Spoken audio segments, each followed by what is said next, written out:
এই বৃষ্টিতে মাছ ধরার মজাই আলাদা। গতকাল রাত্রের এই বিখ্যাত বৃষ্টি, মানে খুবই পরিমাণ বৃষ্টি হয়েছে। সন্ধ্যে থেকে একদম রাত 10:30 11 অবধি বৃষ্টির কারণে পুরো মাঠ ভর্তি। তো সেই গতকাল কালকের বৃষ্টির কারণে আজ তো পুরো মাঠ, মানে মাঠে কোনো ধান দেখা যাচ্ছে না, দেখতে পাচ্ছ শুধু জল আর জল। তো আজকে আমি বেরিয়ে গেছিলাম দেখতে কি আমাদের ওখানে ছেলেগুলো মাছ ধরতে খুব ব্যস্ত।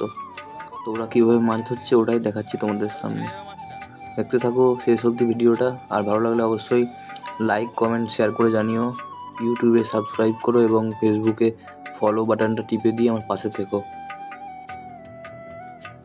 চারিদিকে শুধু জল আর জল, চারিদিকে পুরো সাদা হয়ে গেছে জলে। রাত্রে তো মানে দৃশ্যটা আরও ভয়ঙ্কর ছিল, কারণ রাত্রে আমিও কালকে বাড়ি থেকে বাইরে বেরোতেই পারিনি, এত বৃষ্টি হয়েছে, এত পরিমাণ বৃষ্টি হয়েছে।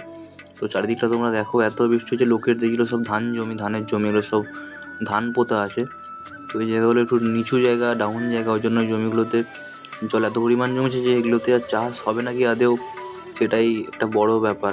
তো চাষিদের তো মাথায় হাত, কারণ বীজ যা ছিল তারা সব বুনে ফেলেছে, এবার নতুন করে তো বীজ আর পাওয়া যাবে না।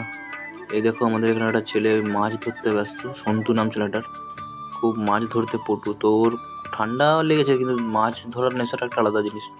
তো এদিকে ধান লাগানো হয়েছে, এগুলো উঁচু জায়গাতে অতটা জল জমেনি, কিন্তু এই জায়গাগুলো অনেক নিচু, তো তাই জল জমে গেছে।